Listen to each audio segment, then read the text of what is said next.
Hey everyone, my name is Chris, and today we're going to be talking Kanye West. I'm going to be honest with you, it's not a lot of major news. We have 4 articles that we're going to discuss.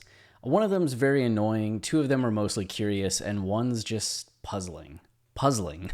So let's get into it. First up, we have Inside the Saga of Kanye West's Childhood Home in Chicago, and I actually find this article pretty fascinating just because when you do the podcast like we've done, and I've spent so much time talking about it and researching Kanye, his home in Chicago doesn't come up a lot, but it comes up enough that you kind of become curious about it. It's one of those things that you just see crop up every now and again and get mentioned, especially when Rhymefest was trying to do Donda's house. You know, you listen to Hey Mama and you hear, we knelt on the bath or kitchen floor and I told her I'm gonna love you till you don't hurt no more. That's this house right here, right? So there's something cool about just knowing where Kanye grew up and being able to see it because we already know his story, right?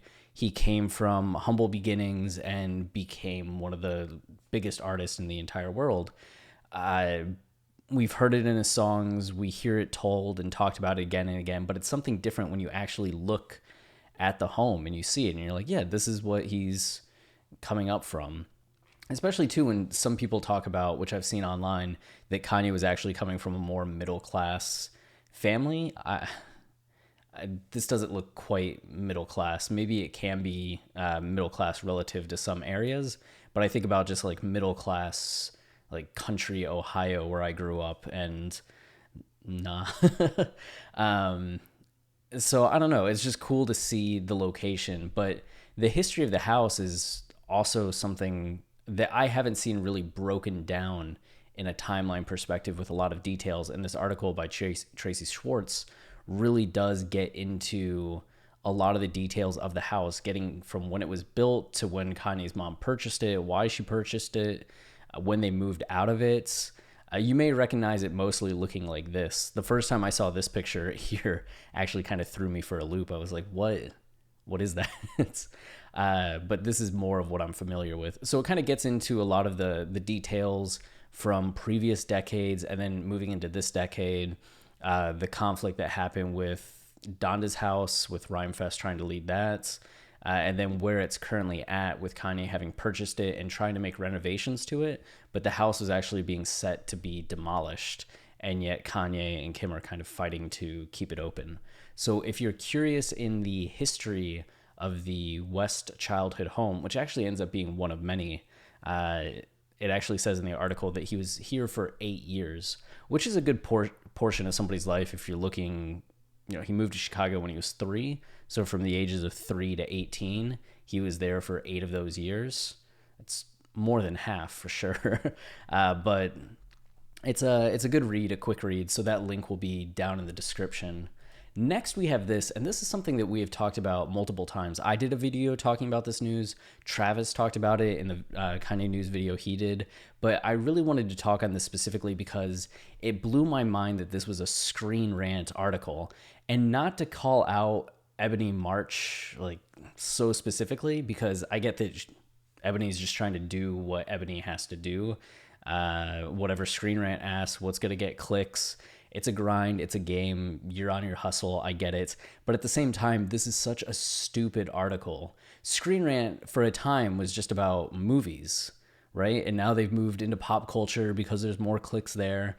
But is Kim Kardashian and Kanye's marriage not long for this world? Again, this article, as we've talked about before, and the rumors around this all stem from bullshit that we heard from The Sun, one of the stupidest like tabloid magazines in the world. So now they're talking about it again, like, oh, there's concern that in Wyoming, Kim and Kanye have been at each other's throats. What actual source is there for this? And we've heard these rumors time and again about not just Kim and Kanye, but about so many celebrities. So you have to take this, and I can't stress that enough, you have to take this with such a grain of fucking salt that, oh my God. But they even have a quote. Sources close to the couple told Radar Online, again, one of the stupidest places in the world. So if you want to look at where Screen Rant is as a website that you should give any validity to, the fact that they're writing like pop culture garbage like this at this point, but also then citing Radar Online as their source is, I don't know, pathetic? Pathetic. I'm going to say pathetic. They're having therapy sessions at least once a week where they each vent about their frustrations to an expert who gives tips about how to open up and communicate better. The therapist is giving them suggestions to put the sizzle back in their sex life. First, therapy discussions are confidential. So either you have a therapist that's spilling all the tea, or Kim and Kanye are telling people about what they're talking about in therapy, or this is bullshit because it's Radar Online. I'm guessing bullshit because it's Radar Online, and then you have Screen Rant. The media really bothers me. And then they just kind of go back into some backlog issues like, oh, Kim and Kanye had some tension on Keeping Up with the Kardashians, a show built around tension and storylines and blurring the line between reality and fiction. Oh my goodness. And then you have this paragraph, which, like, what the fuck is this paragraph? They said it wouldn't last, and perhaps it won't. If the union does fall apart, at least Kim and Kanye can say they gave it a good try. There is a marriage that has produced fabulous music, 4 adorable children, controversies, and tremendous professional growth. Maybe next time around, Kim will find a nice young Mughal who appreciates her stellar beauty, but also wants her for her personality and intellect, not just her Mona Lisa smile. As if Kanye doesn't like Kim's personality and intellect. He's been in love with her and had a friendship with her before they were even together. Like, he spent years just admiring her as a person. Like, what a bullshit thing. Like, not just for the sources that they use, but to end with that paragraph that puts such a spin on a relationship, knowing nothing about the relationship. It's just irresponsible journalism and irresponsible coverage.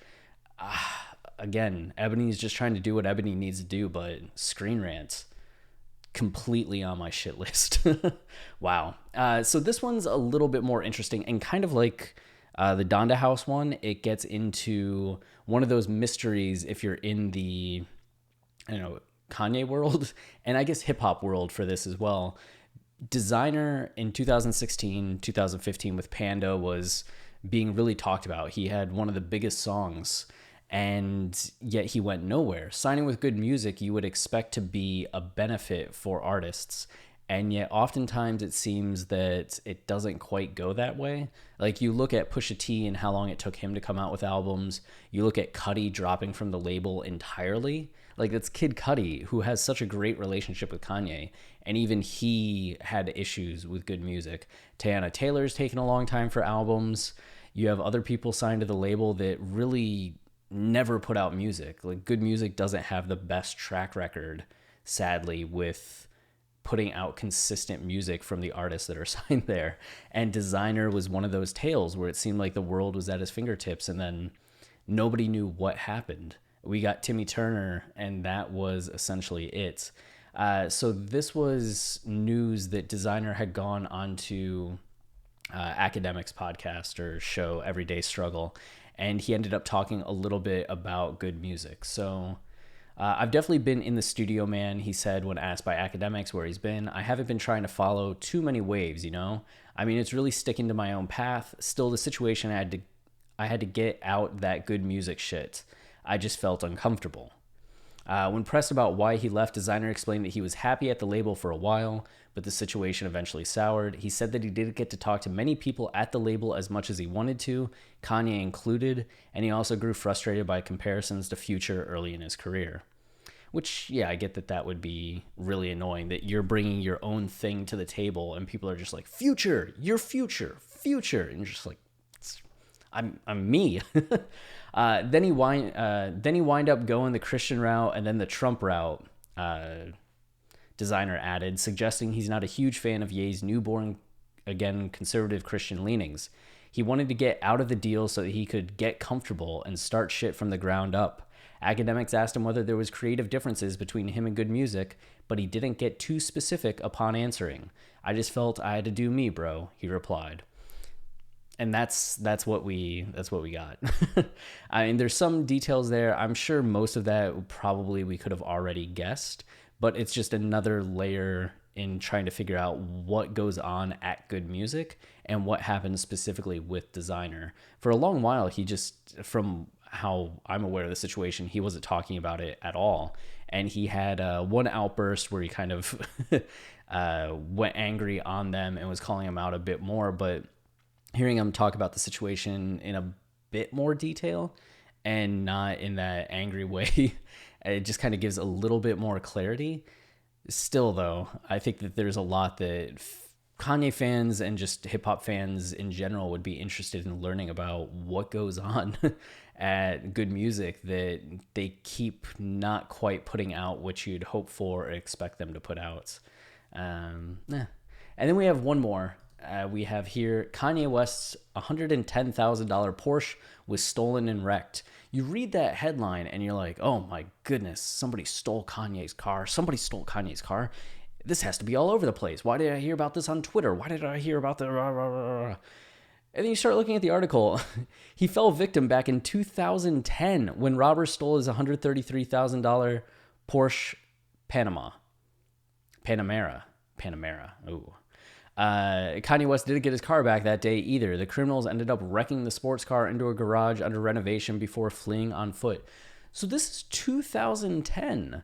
And yet for some reason, Showbiz Cheat Sheets is bringing this up like it's a modern story. Like it says published May 15th, 2020. Like why is this being published? So it goes in like maybe they'll elaborate on something particular. A larger-than-life rapper musical success story. So it's just a little bit of a biography. An innovative producer, more biography. Billionaire, more biography. And his Porsche Panamera gets stolen and wrecked. And that's it. Like, what? We finally get the details of it. But it's just such a weird thing to exist right now. Why? Why cheat sheet? I'm going to think about that all night. Well, and that's all that we have for today. If you have any thoughts, questions, concerns about Kanye, go ahead and leave them in the comments, and we'll try to address them in a video coming soon. And then we also have other content on the way. There's some things on Twitter that I'm going to talk about in the upcoming days and all of that.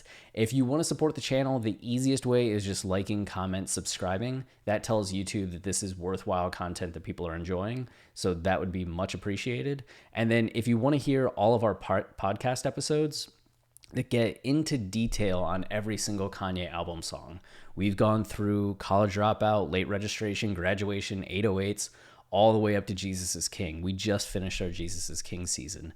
Those episodes are still live on our podcast, which is available on all platforms. But all of the older albums only available on our Patreon, $5 a month, and you can listen to as many of them as you want. You get your own private feed. It's the only place that they're currently available. If you want a taste of it, we just put our I Wonder episode up on the podcast feed, just for anybody to kind of check out as a bit of a teaser. And that's all that I have for today. So stay wavy and keep it loopy, and we'll talk real soon. See ya.